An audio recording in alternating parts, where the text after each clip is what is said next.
अम्मा बाद माज़ सामीन अस्सलामु अलैकुम वरहमतुल्लाहि वबरकातुहू।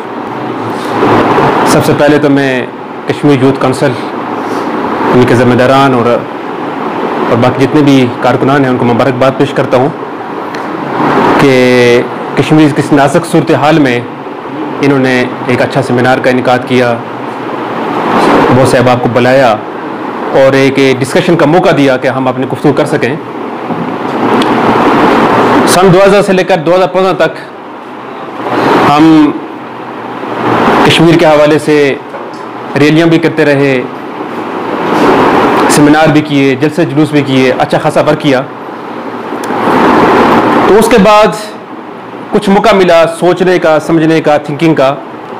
तो फिर मैं अपनी ज़ाती बात कर रहा हूँ, तो थोड़ी सी फील्ड को चेंज किया और दूसरी तरफ निकल गए। वो फील्ड कौन सी थी मैं उस पर बहस करूँगा और उसी के हवाले से मैं आपको थोड़ा सा उस नुक्ते नज़र से बयान करूँगा। एक तो यह है कि मकसद कश्मीर के हवाले से हमारी गुफ्तगू होती है, वो ज़हरी बरी करेंगे, तफसीलात बताएंगे कि क्या मसाइल हैं, क्या सूरत हाल है, एक साल के दौरान क्या क्या मज़ालिम हुए, या जितने भी 5 लाख जो हमारे शहदा हैं उनके साथ क्या सूरत हाल गुजरी और अब भी वहाँ पर क्या सूरत हाल है, वो सारी बयान करेंगे। वो तो हमारा वो हिस्सा है जो ऑक्युपाइड कश्मीर है। दूसरी तरफ हमारा ये बेस कैंप है, आज़ाद कश्मीर है। तो मैं समझता हूँ कि जिस तरह वहाँ पर एक गुलामी है, हमारी यहाँ पर भी एक गुलामी है। हम उस गुलामी की तो बात करते हैं कि वहाँ पर मकबूजा कश्मीर में जुल्म हो रहा है, सितम भी हो रहा है, लेकिन यहाँ पर जो आज़ाद कश्मीर में रहते हुए जो हमारी ज़हनी गुलामी है, हम उस बारे में बात नहीं करते हैं। यानी वो निज़ाम तालीम जो पाकिस्तान में आज़ाद कश्मीर में राज किया गया है, जो हमें मुसल्लत किया गया है, वो दरअसल हमें ज़हनी गुलाम बनाता है, अग़ियार का गुलाम बनाता है।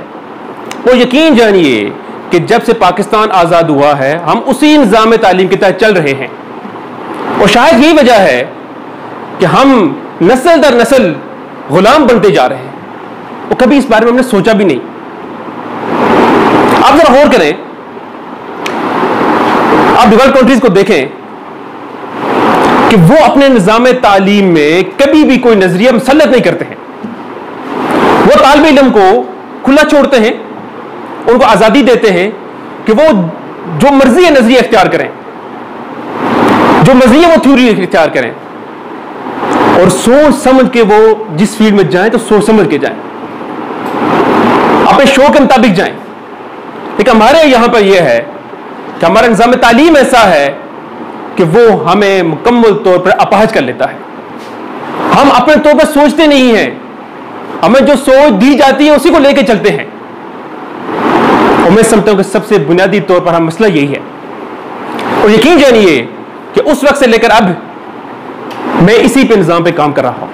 और ये जो आपके सामने लाइफ है, लाइफ इंटरनेशनल स्कूल है, इसका बुनियादी मकसद यही है कि हम बच्चों को ज़हनी तौर पर आज़ाद कर दें कि वो अपनी मर्जी से सोचें, मर्जी से अपने फील्ड का इंतखाब करें और उसके मुताबिक जिंदगी गुजारें। अगर हम नजरियात मुसल्लत करेंगे, जबरदस्ती करेंगे, तो उनकी सलाहियतें दब जाएंगी। फिर होगा ये कि वो इसी अपाहिज जिंदगी के साथ यहां पर अपनी जिंदगी गुजारेंगे और फिर उसके बाद आस्ता आस्ता अपनी सलाहियतें जो हैं वो नेगेटिव तौर पर इस्तेमाल करेंगे। और मैं ये समझता हूं कि हमारे तालीमी निज़ाम में सबसे अहम और बुनियादी जो फैक्टर है वो ये होना चाहिए कि हम तालिब इल्मों को उनके सलाहियतों के मुताबिक, उनके शोबे के मुताबिक लेके जाए।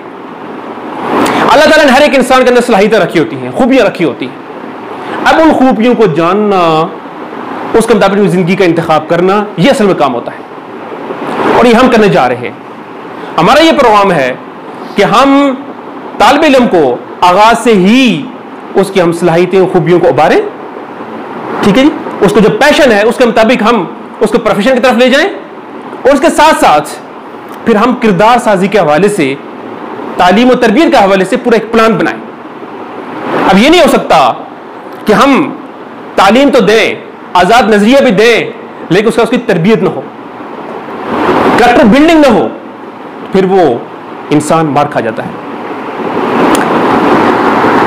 काफी अरसे से एक क्वेश्चन मेरे ज़हन में था वो ये था कि हम मुसलमान हैं, अल्लाह ताला ने हमें अशरफुल मखलूक़ात भी बनाया है, मुसलमान बनाया है, इसके बावजूद आखिर हम दिन ब दिन ज़वाल की तरफ क्यों जा रहे हैं?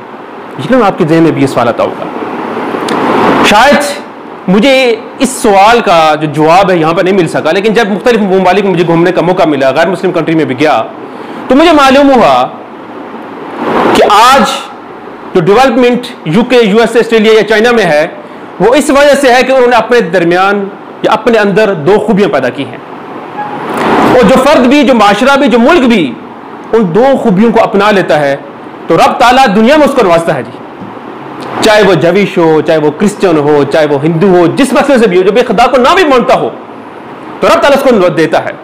लीडरशिप उसके हाथ में होती है। उसमें पहली खूबी किरदार साजी है, इखलाकियात हैं, बेसिक एथिक है। हैरान रह जाएंगे आप कहीं जाएं किसी गैर मुस्लिम कंट्री में, यकीन जानिए कि वो सारे बेसिक एथिक जो हमें इस्लाम देता है, जो हमारा दीन देता है, उन लोगों ने अपना रखे हैं, और जो हमें दीन हमसे मुतालबा करता है उसको हम छोड़ रहे हैं। ऐसा है कि नहीं है? टाइम मैनेजमेंट हम में है, कम है। करप्शन हम में है, जुल्म सतब हम करते हैं। यकीन जानिए आप किसी गैर मुस्लिम मुल्क में चले जाएं, अगर वो 8 बजे का टाइम है तो 8 बजे वहां पर वो ऑफिसर मौजूद होगा। और ये मैं अपने तजर्बे की बात बता रहा हूं। इसका मतलब यह है कि अगर एक जविश भी, एक क्रिश्चियन भी, एक खुदा को ना मानने वाला भी बेसिक एथिक को अपनाता है तो अल्लाह ताला दुनियावी तौर पर लीडरशिप उसको देगा। आखिरत का मामला बाद में है। और यकीन जानिए कि जब हमारे असलाफ इस बेसिक एथिक में मौजूद थे तो रब ताला ने उनको इज्जत भी दी, लीडरशिप भी दी, और 800 साल तक हुक्मरानी भी की। लेकिन जब हम इखलाकियात से गिर गए, बेसिक एथिक को छोड़ दिया, तो आज हमारा हाल यही है। और दूसरी चीज मेहनत, हार्ड वर्किंग। जो फर्द, जो माशरा, जो नेशन मेहनत करता है, रब ताला दुनियावी तौर पर उसको लीडरशिप देता है, वो आगे बढ़ते हैं। ये दो चीजें ऐसी हैं कि जो फर्द भी, माशरा भी, नेशन भी इसको अपनाता है, यानी बेसिक एथिक को अपनाता है, हार्ड वर्क को अपनाता है, तो रब को माने या ना माने, रब ताला उसको बड़ा दुनियावी तौर पर लीडरशिप देता है। और मैं ये समझता हूं कि अगर आज हमारी यूथ, जो हम चंद लोग मौजूद हैं, अगर हम बेसिक एथिक को अपना लें, हार्ड वर्क करें जिस फील्ड में भी, यकीन जानिए बाशिते फर्द भी, बाशिते माशरा भी, बाशिते मुल्क भी, हम लीडरशिप के अहल हो सकते हैं। हम उस मुकाम तक पहुंच सकते हैं जहां से हम वापस आए। और हमारा यह प्रोग्राम है कि हम एक छोटी सी नर्सरी तैयार करें लाइफ इंटरनेशनल स्कूल के नाम से, कि जिसमें बेसिक एथिक को बुनियादी एक हैसियत हासिल हो, स्टूडेंट को शुरू से मालूम हो कि हम कहां जा रहे हैं। और इसके अलावा दूसरी बात ये, काफी अरसे से मैं कामयाबी के मौजूद में किताबें पढ़ रहा हूं।